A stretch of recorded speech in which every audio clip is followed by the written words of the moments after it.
সেই বিলগুলোতে আমরা সম্মত হয়েছি এবং সর্বসম্মতিক্রমে সেটা পাশ হয়েছে। আবার কিছু বিল সংসদে উত্থাপন করা হয়েছিল, যেই বিলগুলোর মাধ্যমে সুস্পষ্টভাবে জনগণের অধিকার হরণ, সুপ্রিম কোর্টের এখতিয়ার কেড়ে নেওয়া এবং নির্বাচনী ব্যবস্থাকে ধ্বংস করার পায়তারা ছিল। আমরা সেই বিলগুলোতে আপত্তি উত্থাপন করেছিলাম। আমাদের আপত্তিতে আমাদেরকে সুযোগ দেওয়া হয়েছিল প্রথমে 2 মিনিট। আমরা প্রতিবাদ করে বললাম যে 2 মিনিটে তো কোনো বক্তব্য উপস্থাপন করা সম্ভব নয়।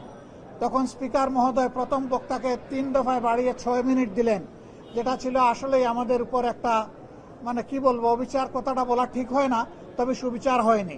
তারপরে আমরা দাঁড়িয়ে দেখলাম যে সংশ্লিষ্ট মন্ত্রী, তার কোনো সময়ের লিমিট নাই, দীর্ঘ সময় ধরে প্রাসঙ্গিক অপ্রাসঙ্গিক অনেক কথাই তিনি বললেন। আমরা তখন বললাম যে আমরা মাননীয় স্পিকারের কাছে আমরা সুবিচার আশা করি। একজনকে আনলিমিটেড টাইম পারমিট করা হচ্ছে আর আরেকজনকে 2 মিনিট দেওয়া হচ্ছে। মাননীয় স্পিকার, আমরা প্রস্তাব দিচ্ছি উভয়কেই পর্যাপ্ত সময় দেওয়া হোক। হ্যাঁ, সময় বাড়ানো হয়েছে, কিন্তু বিরোধী দলের জন্য সময় বেঁধে দেওয়া হয়েছে। 10 মিনিটের বেশি কথা বলতে পারবেন না। মন্ত্রীরা যখন দাঁড়িয়েছেন তাদের জন্য সময়ের কোনো লিমিট ছিল না, তারা আনলিমিটেড কথা বলেছেন। এইরকম ভারসাম্যহীনভাবে আজকে আমাদেরকে দিনটা অতিক্রম করতে হয়েছে।